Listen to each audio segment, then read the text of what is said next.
دنیا کی تاریخ کا سب سے بڑا دن، یہ ایک اتنا امپورٹنٹ دن تھا کہ اس دن سے پہلے مکہ میں صرف تھوڑے ہی لوگ مسلمان ہوئے تھے۔ لیکن اس دن کے بعد کچھ ہی سالوں میں 3 کانٹیننٹس پر مسلمانوں کی حکومت تھی اینڈ مسلمان اس دنیا کے سب سے بڑے سپر پاور بن چکے تھے۔ سپر پاور بننے کے بعد اتنی بڑی ایمپائر کو مسلمانوں کو آرگنائز کرنے کے لیے حضرت عمر رضی اللہ تعالی عنہ اس وقت کے سب سے خطرناک بادشاہ تھے۔ انہوں نے ایک اسلامک کیلنڈر بنایا، لیکن اب مسئلہ یہ تھا کہ اس کیلنڈر کا پہلا دن کون سا رکھا جائے۔ تو انہوں نے اس دن کو چنا جس پر اسلام کا سب سے بڑا امپیکٹ ہے، کیونکہ اس دن کے بعد اسلام کی تاریخ اینڈ ناٹ اونلی اسلام پوری دنیا کی تاریخ ہمیشہ کے لیے بدل گئی۔ 12 سال تک رسول اللہ صلی اللہ علیہ وسلم نے مکہ میں اسلام کی دعوت دی، لیکن 12 سال کے بعد بھی صرف تھوڑے ہی لوگ مسلمان ہوئے تھے۔ لیکن یہ لوگ تھوڑے ہی کافروں سے برداشت نہیں ہو رہے تھے۔ جب انہوں نے دیکھا کہ رسول اللہ صلی اللہ علیہ وسلم کے چاچا ابو طالب وفات پا چکے ہیں اور اب مکہ میں رسول اللہ صلی اللہ علیہ وسلم کو پروٹیکٹ کرنے والا کوئی نہیں ہے، اینڈ نہیں رہا، انہوں نے آخر کار اسلام کو بس اینڈ فار آل ختم کرنے کا پلان بنایا، محمد صلی اللہ علیہ وسلم کو شہید کرنے کا پلان۔ لیکن اس سب سے پہلے مکہ سے 400 کلومیٹر دور مدینہ کے 2 بڑے قبیلے اوس اور خزرج کے بہت ہی سارے لوگ مسلمان ہو چکے تھے اور صلی اللہ علیہ وسلم کو مدینہ اپنا لیڈر بنا کر لے جانا چاہتے ہیں۔ تو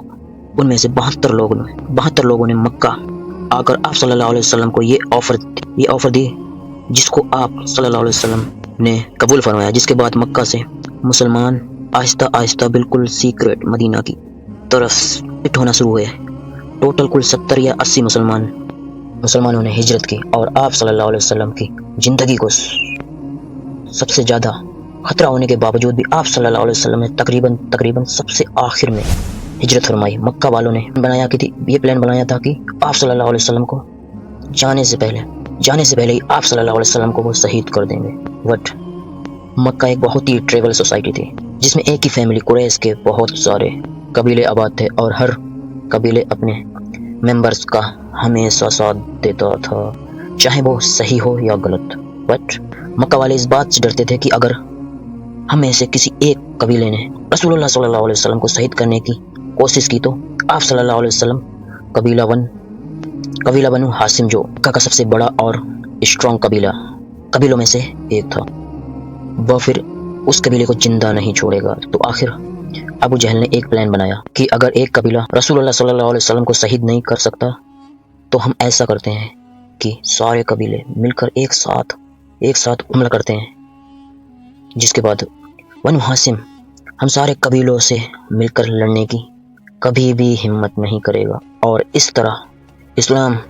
دنیا سے ختم ہو جائے گا۔ تو ہر قبیلے نے ایک جوان کو اس کام کے لیے سلیکٹ کیا اور بالکل سیکریٹ یہ 11 لوگ آدھی رات کو رسول اللہ صلی اللہ علیہ وسلم کے گھر کے باہر پہنچے۔ لیکن جیسے ہی